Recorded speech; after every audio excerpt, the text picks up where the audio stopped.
things have changed just in the world so much that it's definitely upended publishing. This writing community has always been helpful to me. Growing up in the South, there's a lot of Southern mythology and just storytelling in general that's kind of big. I absolutely cannot disagree with that. Books, rhymes, and life.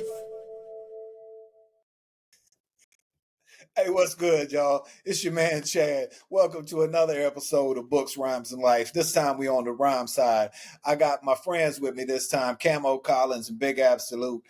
These two guys are two of the absolute dopest rappers, poets, producers, DJs, MCs, radio DJs, dancers. I believe one of them was in the circus for a long time. One of them was a train engineer for in the military. So I mean, these dudes have just done a lot. But through all of that, they have been heavy into the hip hop game, heavy into everything I did say about the. I did mean what I said about the rap and the DJing and all that. They have been heavy into the hip hop game for at least 20 to 30 years apiece. So I brought them on here so we can talk about a lot of different things. This time we're going to do an album review of two very, very strong lyricists, Rakim and Eminem. So first, we're going to start with Rakim, God's Network Rebirth, released on July 26th. It is his fourth solo album, his first in 15 years, and his eighth album in total. He did produce this album, which was completely different for him. The album has 7 tracks with Rakim on each one, and the following list of guest artists: Corrupt, Master Killer, Compton Menace, Huss Kingpin, Nipsey Hussle, Planet Asia, Kobe, Louis King, Sally Green, Snoop Dogg, 38 Special, DMX, Fred the Godson, King Crooked, Cannabis, Chino XL, Lotta Darkman, Cool G Rap, Joel Ortiz, Tri-State, and for some reason BG. Even the And I feel like you left some people out too. There's a bunch of people on it. in this review, we're going to go around. We're going to name the track that we like the best, one of the tracks that we like the least. Then we're going to give our overall impression. So let's get it started. Camo, what was your favorite track on this album? Man, I was hoping you were gonna start with me. I thought I knew my favorite track, and then I started. And by the way, that long list of MCs is all on 7 or 8 songs, right? Right. Crazy. I thought I knew my favorite one, which I was gonna say "Be Ill," and I think I thought that was my favorite one because that's the first one I heard. And when I saw "Corrupt" and "Master Killer" on it, it reminded me of like the late '90s. Them two, if y'all know, I know y'all two know. There was several tracks, but it'd be like on Pete Rock's "Soul Survivor." They've made appearances before together, and but when I listened to it again before we did this, just so I could refresh and everything, and it was such a great project. I like all of them, and that's hard to. Usually, I can pick one or two that really stand out to me, but I was rather impressed with this. Not surprised from the R, but I'm still gonna stick with the one with Corrupt and Master Killer, to Be Ill, and I'm also gonna throw the one with Nip in there. It had a soulful melodic hook. The video was hard, so I'm gonna say them two. It's a tie for me. No, you can't have two. You can only have one. Like, Be Ill is the one it is. all right, there we go then. But that's a good choice, and like you say, it's hard to make a pick on this album if you're a Rakim fan, and I'm sure we'll all get into that later. But Absolute, what do you got? Man, look here. Camo, you know, me and Camo, we a lot of times we be locked in with the way we hear things, the way we see things, and the same. When Be Ill came out, like I was like, this is it. Like, you know, I I thought this was like my favorite until I heard My Guy, right? And I say My Guy on the song because I've been a fan of this man since 88, 89. For me personally, International was my song with Cool G Rap. I love Joel Ortiz, but hearing Rakim and Cool G Rap just took me to a place and an era in hip hop that I feel like we just don't have no more. Like, and everybody knows I'm a stand up for that era more than anything else. And today's music is great. We hip hop is going in a nice place, but Cool G Rap may have been one of the single, because he had a lisp, you know what I'm saying? Maybe one of the single slept on murderous MC. I mean, this man was a monster on the Yeah. microphone. So International for me is my favorite. Right along with Love is the Message with Nip. Yeah. I mean, International won, right? And then same reason with Camo about the one with Nip. It's an old school, you know what I'm saying? It feel like a Cali riding kind of track, you know what I'm saying? And everybody who know me know, my ties to the coast. So, everybody love one of them little riding joints. And I still want more music for Nip, so I was Okay, but y'all super still excited. don't get two. Y'all still don't No, get no, no. two. I'm going No, internationals one. Internationals it. It's for me. and It's international. and here's why. Because my pick is "Love Is the Message." Yeah. I caught on that second time. First time it was, but I All right, was picking up what you l- put l- down. let me give y'all this, man. Can you see what I'm seeing? Or are you distracted by the poverty stricken streets of the deep depression that we in? I can see survivors of the worst conditions to be in. You see deceit and demons, the death and the grieving, no place to raise a season, but the rose still grows through the concrete like cement, just as pleasant as eating, where one to succeed and greet, and oppression's the reason people unite, even give the life expressing what they believe in. That was Ra's verse on Love Is the Message. Man. Go ahead and hit the hook, Big Absolute. Man, understand that dude. Hold on. Understand that dude is my that dude. I can't like. I need a minute. Like I just like All I right, need a minute. let me slow you down. Actually, I'm not gonna slow you down because I'm gonna start with you. I want to hear I want to hear your least favorite, man. You You have to you pick you one. you know what This my is not. least It doesn't mean it's a bad track. you know what my least No, favorite is. not And let me sure. tell you why. Let me tell you how I know you know what my least favorite is. Because it was the last joke you cracked, but when you was introducing the album, right? Because I feel exactly the same way when you look at all of the heavy hitters, and then you go, who? Like it don't. I just when it get when Now Is the Time comes on. It's a cool song. It's cool. It's a cool song. And then they get to his verse. I won't even say his name because I'm not trying to be disrespectful, but I'm just saying there's a verse. Uh, it don't work. It just don't work for me. So if I had to choose one, that Now's the Time is my least favorite. Same. There was one spitter who didn't have a good verse. I believe everybody else delivered, except that track was kind of like, it's like what Sesame Street? Which one of these doesn't belong? It's like, and it was a good sounding track. Yeah, The production and Rob, coming out on it, but as a whole, and it also was the only other track. I believe that one and one other one was the only two people that I didn't recognize named artist wise on the. I'm not familiar with the last cat that was on that track. I know Compton Menace, but the Kingpin cat. yeah, Huster Kingpin. You know him, Big Absolute. I've heard him on one mixtape, but I couldn't pick him out of a lineup if I heard him on another track. I actually picked the same one, and I think it's going to be funny. Y'all didn't want to say his name, but I think it's going to be funny. I'm actually going to defend BG a little bit. I'm going to tell you why, because I think there was somebody on there who had a verse that was worse than that on that song that I really expected him to have a better verse than that, and that was Cannabis, man. That was his worst verse I've ever heard. I was Well, really, I mean, maybe I'm being too hard on him because of the bar he set 25 years ago, 30 years ago. I mean, maybe that's not fair to do that to somebody, but no, I he have did that to high himself. expectations. I have high expectations for a cannabis verse, and that one really did not hit what anywhere close to what I wanted to see from him. Hey man, he did that to himself, and that's not taking nothing away from him because he came out like a robot, like a machine. He was one on the ones that he go. It's hard for anybody, a M, a Ra, anybody, as hard as those are. He's right there with him on his hardest ones. So he did that to himself. And I take that back. That's the second wackest verse I heard from him. The first was that time he had the notebook at the battle trying to thumb through stuff. I'm like, man.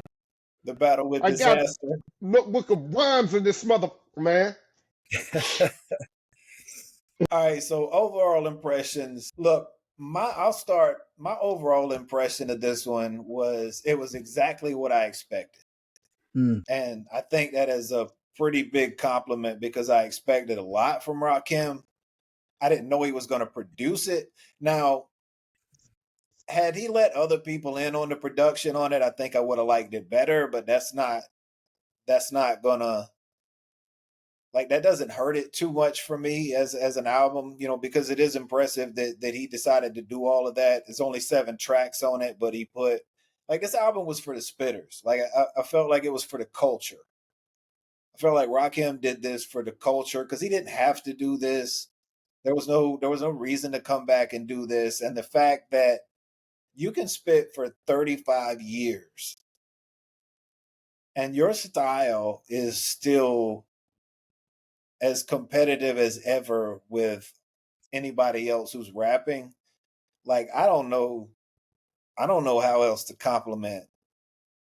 Like, the style you had 35 years ago that you've just tweaked in 35 years is still competitive with today. And I'll leave it at that. Camo, you can take it from here. What was your overall impression with the album? Yeah, I think it's a safe assumption to say that he had a lot of fun with this one. This was fun. Just gathering some of your favorite spitters, like, hey man, we just going in on this one. We ain't worried about the concept, the this, the that. We spitting. And that's what we as MCs, we know. Like, that's, hey, I'm just gonna get in the bag. Let me pull something out. I didn't know he did all the production until you told me, so that was impressive too, because I was already thinking that this was in line with the wave that I've been noticing and speaking on this year, is that the older cats is kind of, and this is not me being out of touch with the youth, I don't think, because I still listen to some of it, but the older cats are coming out, and it ain't just like, hey, this is one of my favorites, so I'll support them. Like, they hitting. Like, there's some hard hitting albums from quote unquote old school or the washed up or the ones that's irrelevant or whatever, people say. So I thought, like, the Dog Pound album or like the LL Cool J album, I thought this was a great mix of what the old heads love from the R, and it didn't sound dated. So I was impressed. It rides, man. It really is. It's not, you don't have to just be a Rakim fan to like this album. Like, I think if you're a hip hop head, you can enjoy this easily. No, I mean, you ain't even got to try. Big Absolute, what was your overall impression? I didn't like it. I didn't like it because it was only 7 damn tracks. Like, you cannot leave me like that. Like, sir, I've been with you since Paid in Full. Like, you can't do me like that. You can't get me excited, get my mouth all ready for some orange juice and only leave me a swallow in the container. Like, you gotta give me life. I need at least 4 more tracks. But on the real, I felt like and Camo said it best, it's not dated, right? I feel like for people who not teenagers, because they don't know nothing about music, but people in their early 20s, right, 22 to 26 generation, I feel like if you never heard of Rakim, if you never had anything to dial up, right, to represent who he was, and this was the first thing you heard, right, then with you in the barbershop sitting next to somebody like me, and I'm telling you about Microphone Fiend, I'm telling you about, some things like that. It's relative because the flow is the flow, right?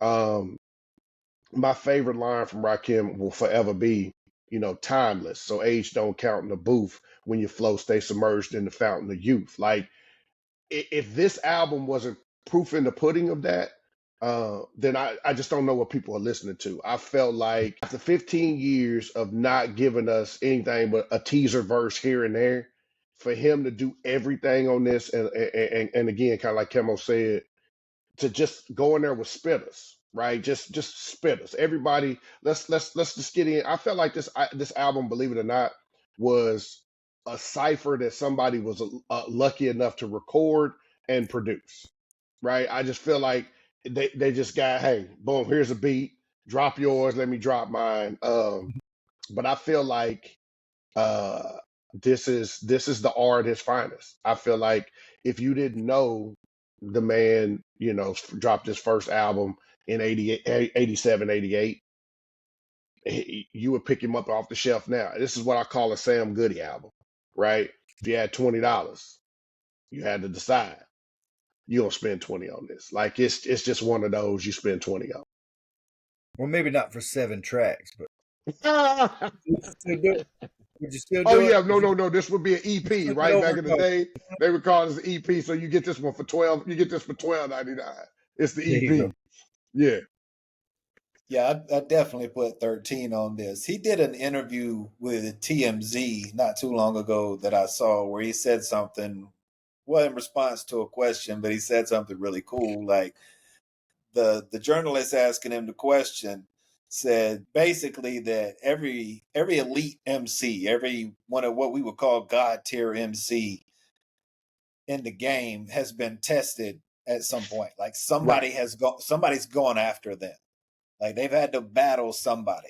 Like Right. somebody has challenged them in some way. They've been tested, except pretty much Rakim. And they asked him why, and he was like, I think it's just because of the way I move. He was like, I'm positive. I don't try to, he said, I don't try to go at anybody. I'm not trying to do anything like that. That they respect the way I move, the passion, the love I have.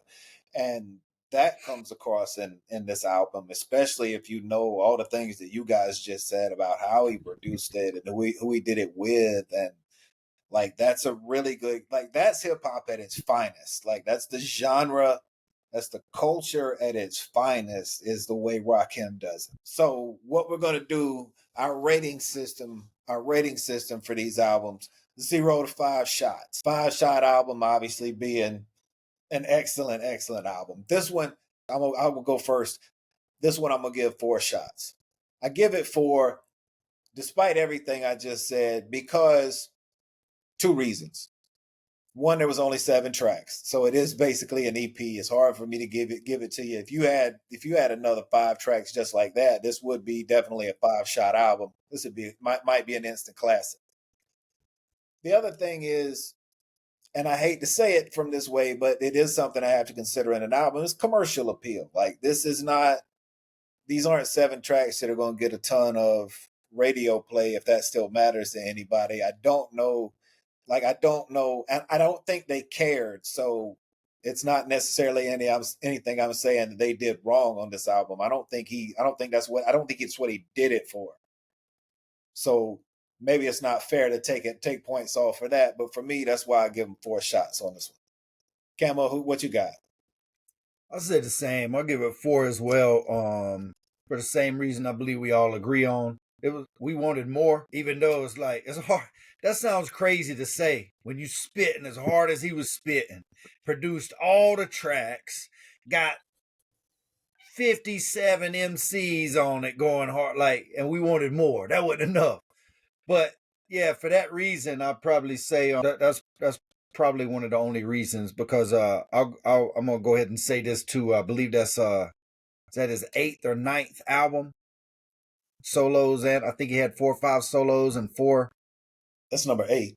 That's number 8, and still ain't cussed, still ain't dropped any kind of bombs, and I mean, lyrical bombs. But so yeah, it does feel a bit unjust to only give it 4.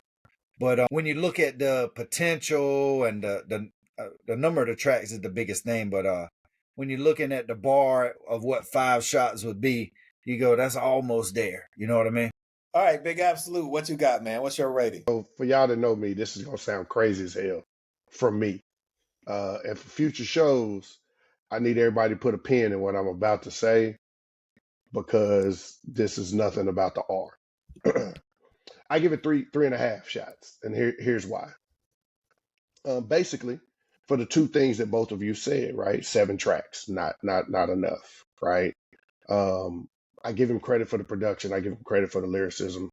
Um, but for me, I didn't have enough him, right? I felt Mm. like it was. I felt almost like it was kind of over featured. And here's an album I'm gonna to use hopefully to help both of you kind of gain where I'm at. Remember Jeezy's album, I think it was 103, where he had Snoop and he had all of these dudes on the same album, and it was just all right. Like he had all the hitters of his time happening right then on one album. He had Three Stacks, Rick Ross, Snoop, like all these dudes was on the album. And then the album as itself was just okay, right? Sometimes when you have so many spitters, the tracks are amazing, but as the artist themselves, I wish he would have had at least one or two with just basically him, right? That way I would have felt more comfortable giving it 4.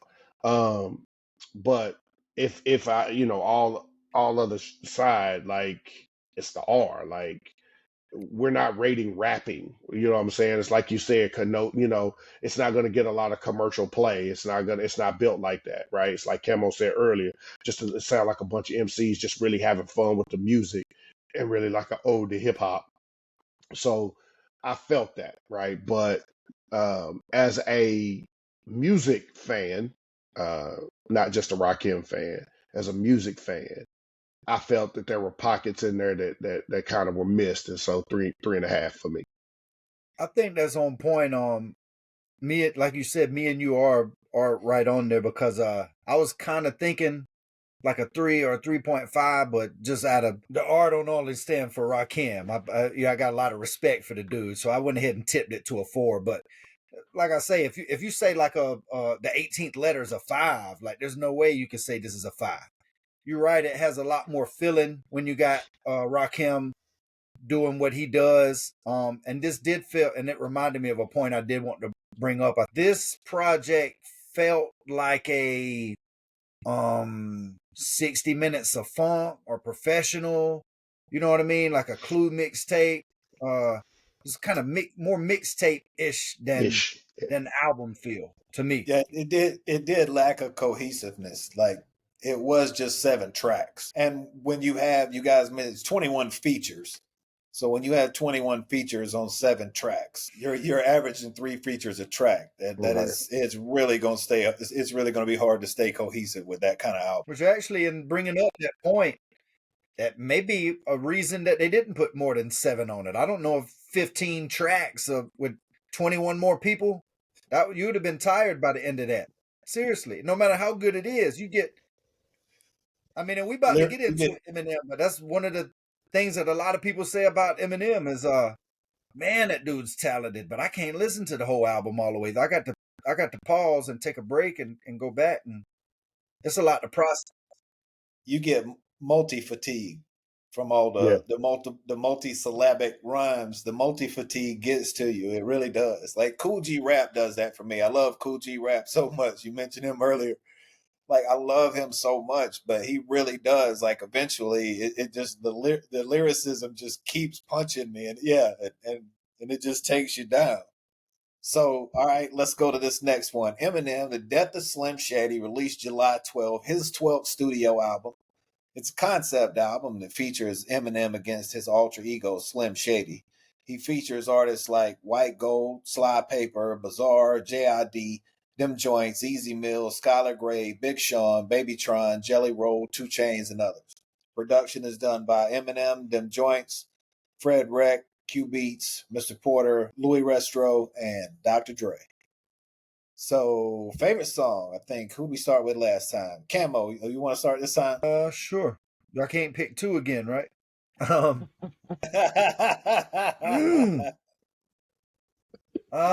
think I know which one you'll pick, so I'll choose the other one again. I'm gonna say the one with Big Sean. Toby, yeah, that's it. You got it. I'm gonna say Toby, man. I'm a Big Sean fan. I think he's slept on. I like how him and M and Royce kind of big brother, Big Sean, because I think a lot of more people don't need to give him the dude's nasty. So I like that was one of the singles, and just the beat and all. It's just nasty, man. I think it's like the one that makes me do like this the most. That and Fuel. I'm like, man. So anytime it gets that reaction, every time I could put it on, I put it on again today, and I'm still going. So if it's if it's got that kind of yeah, I'm gonna go with Toby. I got to go with Toby for my favorite one on that one. All right, fair enough. Big Absolute, what you got, man? So the argument for Toby is easy. Toby's fire. Toby's fire. And for me, I wanted my favorite track on this joint to be Guilty Conscious too, because I love Guilty Conscious so much. Like I wanted it to, and I love the song. I do. It completes a story, right? Um, but I'm torn because Fuel make me make the face. Like you know what I'm saying? Like Fuel make me make the face. But my joint is head honcho with him and Easy Mill. I'm feeling Easy Meal right now. I'm feeling the maturation of that dude. And don't get me wrong, like the first time I heard Yellow Wolf spit with Slim, right? I'm like, he is still kind of here, but I could see him, right? I feel like Easy Meal understands the pocket you're supposed to ride when you rap with Slim, right? And I feel like he did a really good job on this track, playing his role, so to speak. You know what I'm saying? Like those who have tried to compete with Slim on the track, right? Outside of Wayne, outside of Wayne, right? Because they had two songs that was just monstrous, and you could flip a coin of who had the verse, right? Competing with Slim on the track is difficult. Oh, Busta Rhymes and Busta Rhymes too, and Calm Down. But I felt like Easy Meal didn't have a lackluster verse. I felt like he didn't have a I'm trying to be better than Slim verse. I felt like he understood the assignment. Like I know where to ride in this joint and be right next to Slim and ride it through. So head honcho was for me. That's what's up. I'm actually gonna go with Evil. Oh, Evil was the one that I liked. Yeah, Evil was the one. It was the one that felt the most like the Shady I liked. Okay, I that know makes that was sense. there was a big part of this going back to of him going back to a certain place at least to kill it or whatever the idea was. But that one did feel the most like him. Evil felt like one of those like 3 a.m. or yeah. even the ones way before that. It felt like that felt more like that same thread of him was still running through there. So Mm, that was the one that I liked the best. It's funny that you say that for 3 me. a.m. When I listen to Evil, I thought the same thing. Sometimes I do this. You probably do the same thing. You go, that sounds like this era. Or like, was that Yeah, left off of that album? It was just in the vault and you pulled it back out or something. Like, did he try to recreate that? Because he was going back. I always think of things like that too. yeah. It definitely reminded me of 3 a.m. And you surprised me. I thought you were going to say Fuel. Me too. I did like that one. Yeah, Evil was a surprise for coming from you. That was a surprise for me. I'm like Camo. I was 100% sure you was finna spit out Fuel. I was 100%. And if he's going I'm back to Slim Shady, Evil is the one for me. Like that's the one that spoke to me. yeah. I think that probably has the most infectious hook of any of the songs on there. Maybe Fuel's kind of you get in with Fuel too, but I think Yeah, Evil kind of sticks out in your head as far as hooks.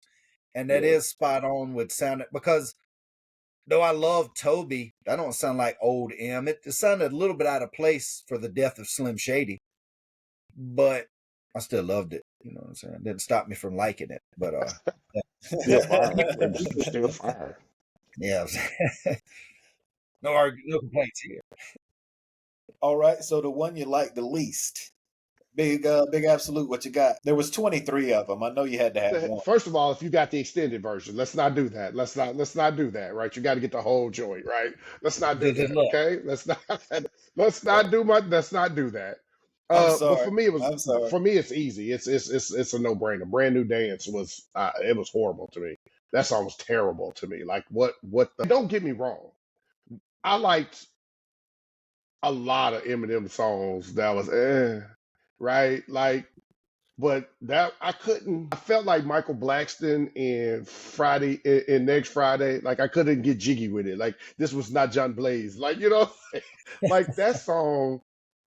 That song almost made me regret that I downloaded that album. Like I was very upset at that song. I was like, look, and here's what's crazy. I was so upset at that song because I knew someday we would have this conversation because you know how I feel about Slim, right? And how and cerebral I feel like he is with the music. Oh, definitely. So I knew at some point this would come up. And when I heard that song, I was like, I'm gonna have to take an L for this. I'm gonna have to take an L for this song. It's crazy. Funny you should say that, because I'm going to go ahead and go next and say that was also my least favorite song. And unlike the Rakim album, I actually hated this song. I can't believe you went back 20 years and put that song on your Christopher Reeves, man. Yeah. That's what we're talking about in 2024. Yeah. Christopher Reeves.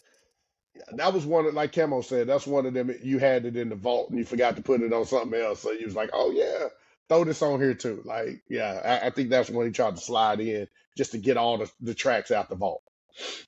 Christopher Reeves, man. Yeah.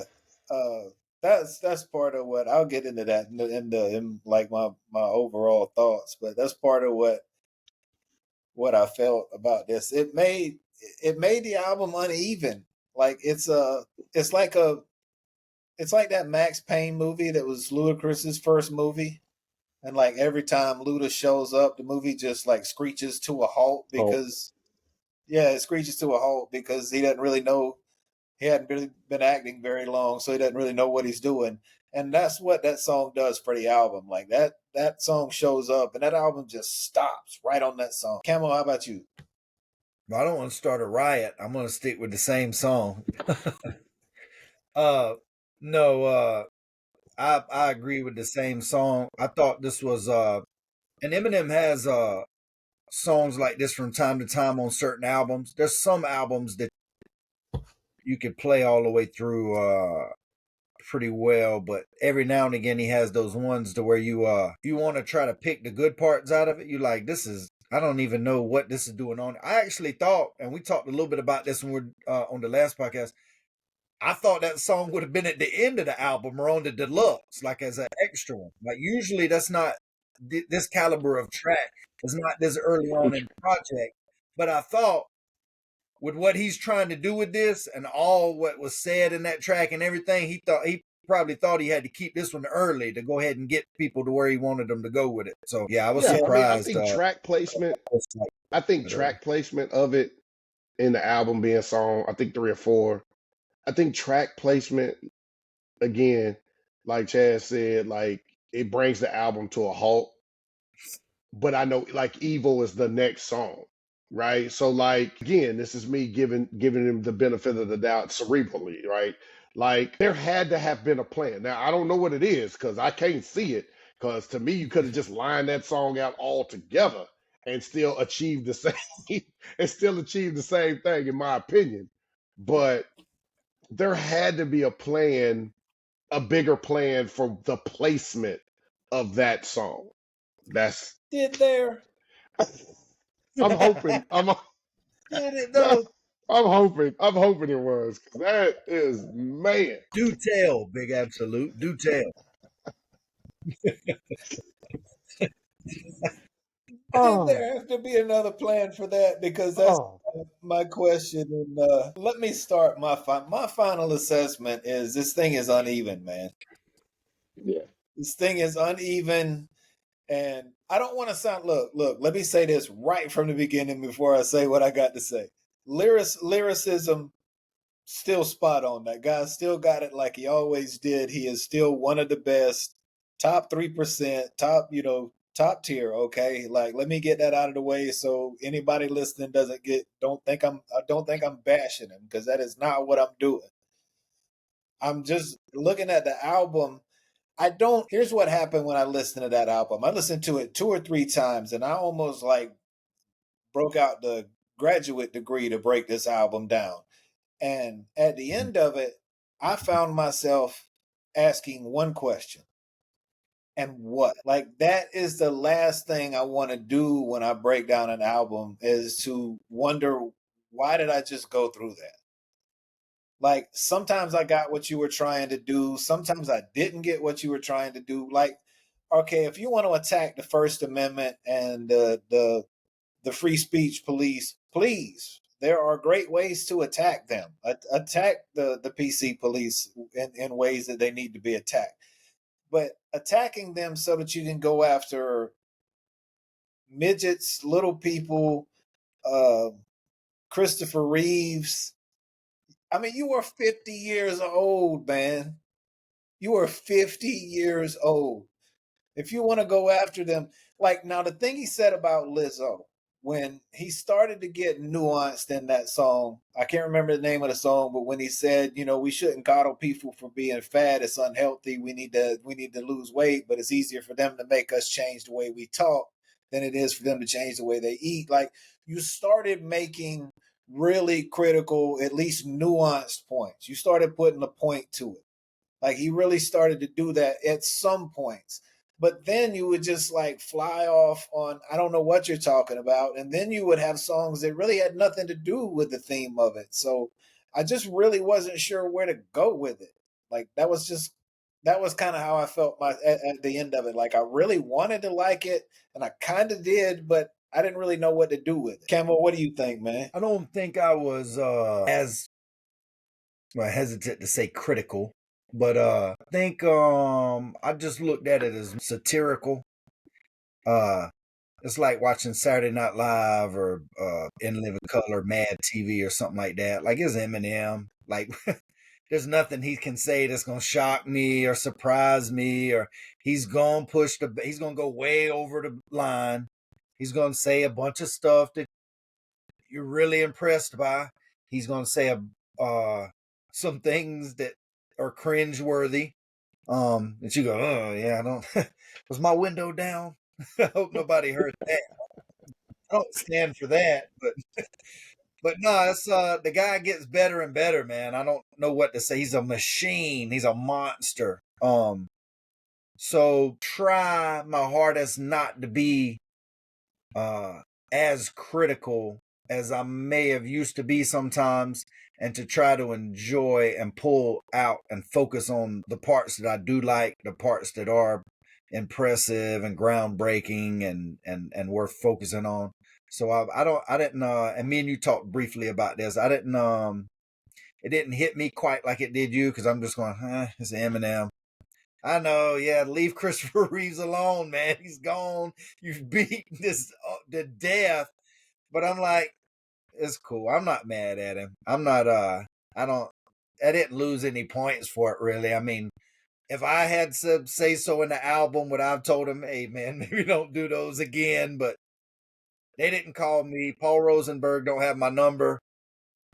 They don't care what I think about it. I'm sure they run across this podcast. I doubt he'll make a diss track about me. But no, I didn't. He didn't make me upset. I took it for what it is for Eminem. Like, I wouldn't. He did what I expect. When Slim Shady was in the title, whether it was the death of Slim Shady, the rebirth of Slim, if he was bringing back that alter ego, I pretty well knew what to expect. I mean, Not that he doesn't get under people's skin in all the other albums, but I think I kind of was ready for what I thought he was gonna do. So I wasn't too hard on it. I don't think he even believes everything he says. I think he knows well what his place is in hip hop, and he knows how to do what he's always done. And I think he's going to continue doing that in whatever manner, even when he's 80. No, I think that's fair, and I mean that's completely fair. But one thing I do want to say that, especially in this environment, I just want to say this is like you can't. One thing you can't do is be someone who is a shock rapper or someone who says shocking things and then get mad at people for getting shocked about it. Like you can't do that. Like that's just too much for me sometimes. Like he's not the only one. Like he sounds there's a couple of songs where he sounds like he's doing that here, and he's definitely not the only person that does it, but you like you can't if you are a shock rapper, you got to be ready for people to say that they're shocked by what you say. So don't get bad when the PC police come after you when you are a shock rapper. Do you think he was really mad though? I doubt he's mad. He's probably that was just somebody. He was like, oh, here's somebody else I can say something else about. I read a quote that said a source said from online that Eminem really doesn't care what anybody thinks about his music. He just makes what he likes. And in fairness, that's what all artists should do. You know, like if Eminem did somehow hear this, I mean, it'd be nice if he dissed me because I'd love the promotion for the show. But it would be crazy if he did because why? Why do you care what any of the three of us think? I mean, you guys obviously are not as hard on it as I am, but why would you care what I think about this? Like, especially at this point in your career. Like you are at when you reach that tier, you're at the point where you don't have to care what people think, but it still is fun to talk. And it's nothing disrespectful. These are just honest Yeah, opinions, and that's what's so easy to sign on with this podcast in particular and stuff. When you told me who the other guy was going to be, and I was like, oh, this would be a piece of cake. It's going to be all building up. When we now, what my daddy used to say, I'll bite my tongue, but I won't bite it slap off now. You know, so it's going to be some healthy discussions and yeah. but it's all from love, and this is from and this ain't just off the cuff for some people wet behind the ears. Like we got some years in this game. So yeah, I think it's opinions, man. That's what makes hip hop so fun and discussions like this. If we all thought the same thing about every song and every album, there'd be no need to do this, right? Exactly. Yeah, that's like I still Eminem still like I'm not taking him down from his ranking. Like I'm like, oh no, he's dropping 2 or 3 spots for this one. Like it kind of takes a lot for you to drop your total ranking. Yeah. As far when you got 12 when you're 12 albums in, it's gonna take a lot. Like the law of averages is working in your favor here. Yeah, for sure. Absolute. How about you, Ben? What was your final thoughts on it? Well, I'm gonna go on the mental side. I feel like the album. I feel like every artist gets to a place where you do an album strictly because you want to, right? The music is not for anybody else but you. It's just literally whatever you want to do. And if you're lucky and you're at a level like an Eminem, you get to do two, right? So the reason why I say that is that Eminem is at such a level. Like I heard a podcast where they were talking about uh, how all of these streaming numbers are inflating all of this influence on who sells the most albums and this or whatever, right? 60 million hard copied albums. 60 million, not counting streams. 60 million before this album dropped is how many he has done in his life, right? I say that to say this. Sometimes you get bored, right?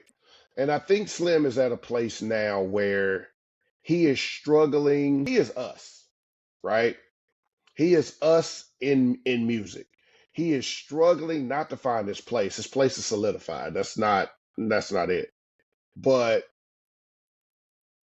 I believe he's struggling with how music is made these days.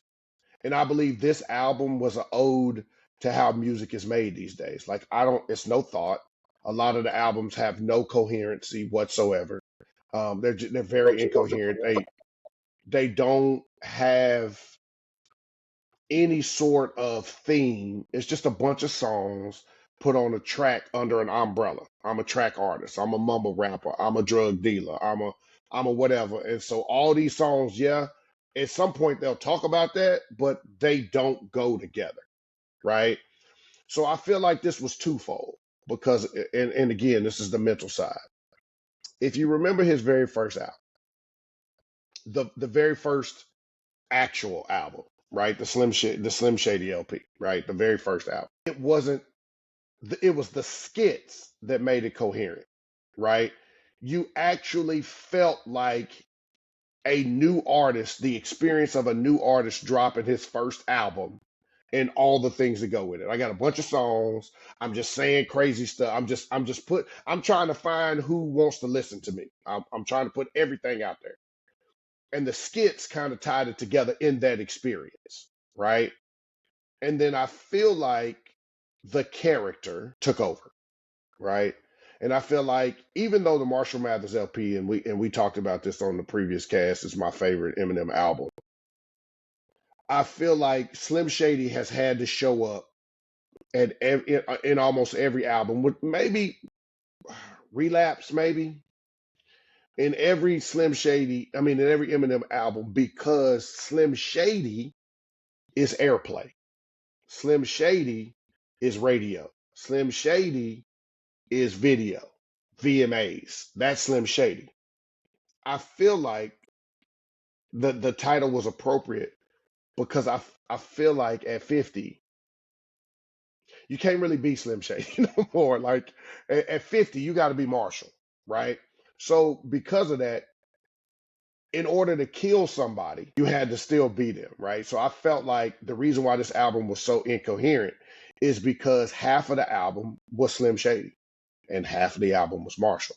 And to me, that's the mental part of the album, is I feel like we got to see how the maturation of Marshall, and how if you took Slim Shady 20 years ago and moved it to today, we would all have the same face we got now. Like, what the hell is that? Like what is that?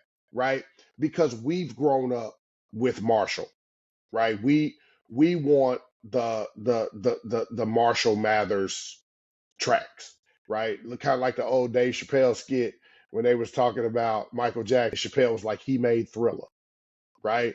That's how I feel about Slim Shady. Like, I'm like, he made Stan, right?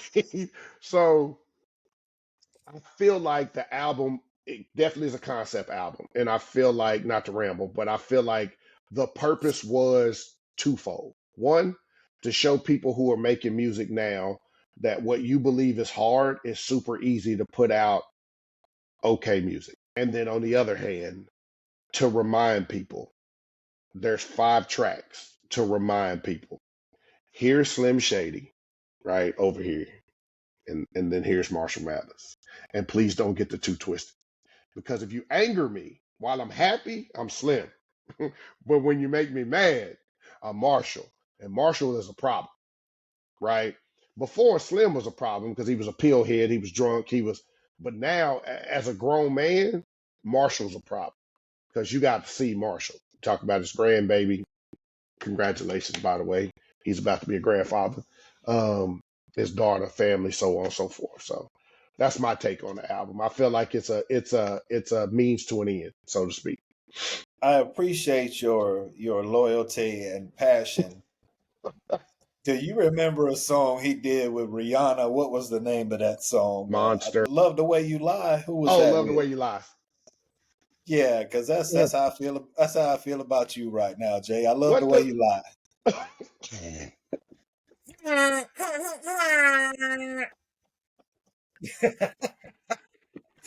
All right, let's rate this thing so we can get out of here, man. I'm gonna give it 3, man. I'm just gonna call it average. It was average for him. It was average. I mean, this is definitely not one of my favorites. So I'm just gonna call this. This is just it's one of those albums, man. I'm gonna give 3 shots. Not bad. Not an insult to Eminem, anything like that. The stands don't need to come after me. Camo, who you got? I think I'm gonna give it a 4 as well.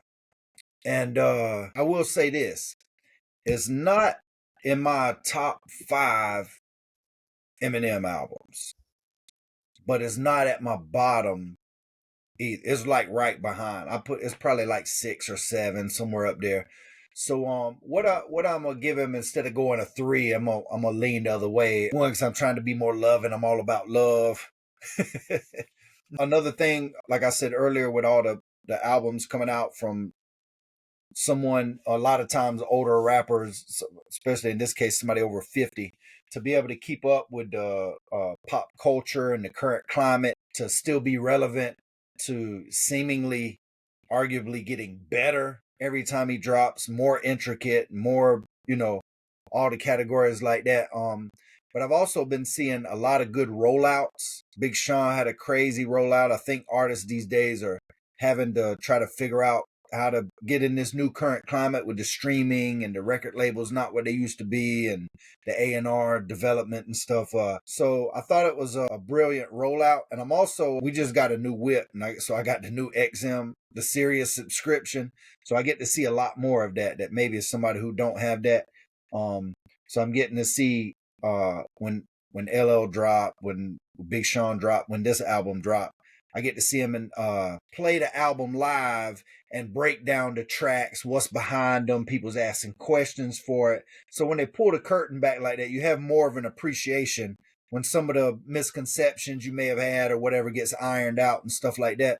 So I'll say for the concept, for the skill level, the lyricism and everything, I think I'm gonna give it a 4. All right, Big Absoloot. How about you, man? Hold on to your hat, buddy, because you ain't gonna believe this. I give it a 3. And here's why. You had 11 other projects that I've got to hear, not to mention features, mixtapes, whatever.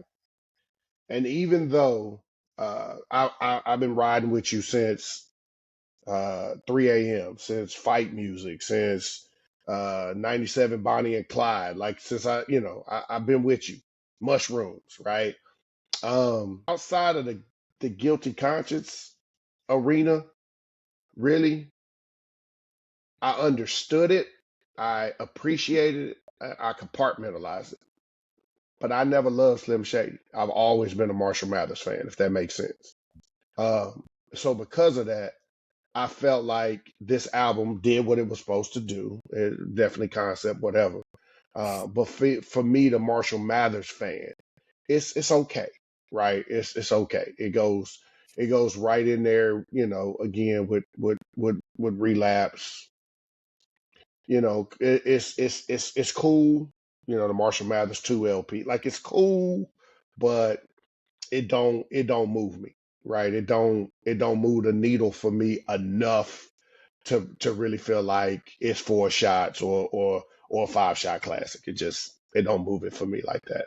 So yeah, I agree with that, man. I feel the same way. Like I am definitely a Marshall Mathers fan. I think Marshall Mathers has plenty to give. I look forward to. I guess I just don't like the fact that he went back to this. Like, you do what you do. He doesn't need me to tell him anything. Like he can do whatever he wants. Just like you said, he's at that point, and I like it when artists are at a point where they can drop albums because they don't have to, just because they want to. I like it. Like Common's last album, I like it for those same reasons. Like they don't have to do albums like that anymore. Rakim didn't have to do this album. Like I love it when artists do that. This time though, I just got a little.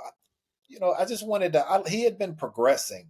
I had been watching him grow not only as an artist, as a man, and I like being right, able to artists that have that kind of longevity, like Rakim, people that Nas, all those the guys I just mentioned, Common, like all those guys that have been around for a long time. I've gotten to watch you grow as a man too, and that's important to me. So this just kind of felt like a step back for.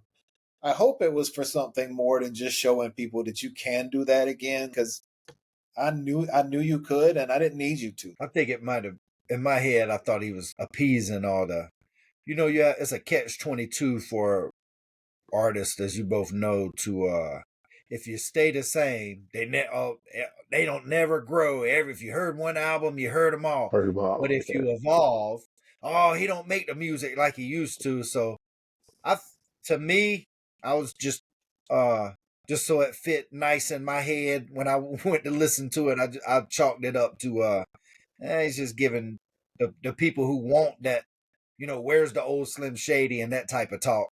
Like, well, I'll give you something. I hadn't done nothing like that in a while. Let's see if I can do it, like a challenge almost. I was thinking, like you say, you get bored, you've done it all. Who can out rap you? Who's gonna challenge you? You got over 1 billion streams now. Like you breaking all the records and everything. It's like, oh, what more can I say? It's like at this point, you just have fun, do whatever. Like try new things. I would even venture to say sometimes, if you're not careful, an artist with as many accolades and a skill level as he had, you may daringly try to, almost subconsciously flirting with failure. Like, I dare y'all not to like this. This is how good I am. You know what I mean? Maybe. I don't know. This things that go on in my head, but You hit something on that. Yeah, that's fair. That's a good thing to wrap it up on. We've gone long enough, y'all. We had 2 good albums to review. I think 2 good conversations. I appreciate it to my man Camo, my man Big Absoloot. On the end of this first episode, if you made it this far, smash that like and subscribe. I'm supposed to say that all the time now, so I'm gonna go ahead and say that again. Smash that stuff. Help out the channel. That's it for Books, Rhymes, and Life, y'all. And we out.